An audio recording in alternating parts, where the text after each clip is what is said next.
Gordon was resting in the siding, sometimes he thought, it's really tiring to be such a large and splendid engine. One does have to keep up appearances so. Beep, beep, beep, beep. Hello, lazy bones, whistled Henry. What cheek, spluttered Gordon. That Henry is too big for his wheels. Fancy speaking to me like that. Me, who has never had an accident. Are jammed whistles and burnt safety valves accidents? Asked Percy innocently. No, indeed. High spirits might happen to any engine. But to come off the rails like Henry did, well, I ask you, is that right? Is it decent? Then it was Henry's turn to take the express. Gordon watched him getting ready. Be careful, Henry. You're not pulling the flying kipper now. Mind you keep on the rails today.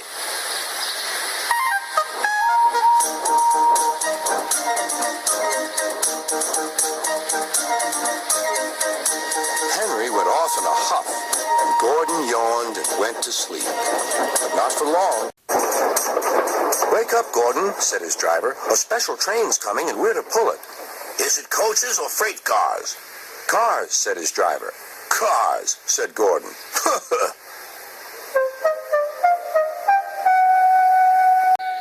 Gordon's fire was slow to start, so Edward had to push Gordon to the turntable to get him facing the right way. I won't go! I won't go! Grumbled Gordon. Don't be silly! Don't be silly! Puffed Edward. At last, Gordon was on the turntable. The movement had shaken his fire. It was now burning nicely and making steam. Gordon was cross and didn't care what he did. He waited till the table was halfway round. I'll show them, he hissed. He moved slowly forward to jam the table, but he couldn't stop himself and slithered into a ditch. Whoosh! He hissed. Get me out! Get me out! Not a hope, said his driver and fireman. You're stuck, you silly great engine. Don't you understand that? They telephoned Sir Topham Hatt. So Gordon didn't want to take the special train and ran into a ditch? What's that you say? The special's waiting? Tell Edward to take it, please, and Gordon, leave him where he is. We'll get him out later. On the other side of the ditch, some little boys were chattering. Oh, doesn't he look silly? They'll never get him out. They began to sing. Silly old Gordon fell in a ditch, fell in a ditch, fell in a ditch. Silly old Gordon fell in a ditch, all on a Monday morning. Gordon lay in the ditch all day. Oh dear, he thought, I shall never get out.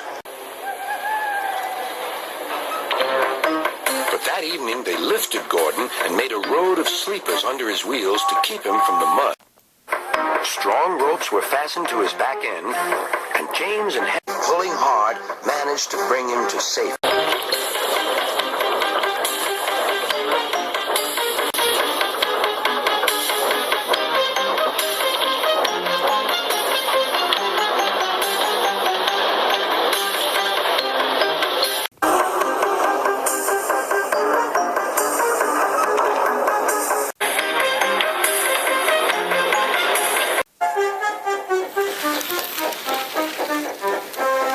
That night, Gordon crawled home, a sadder and wiser engine.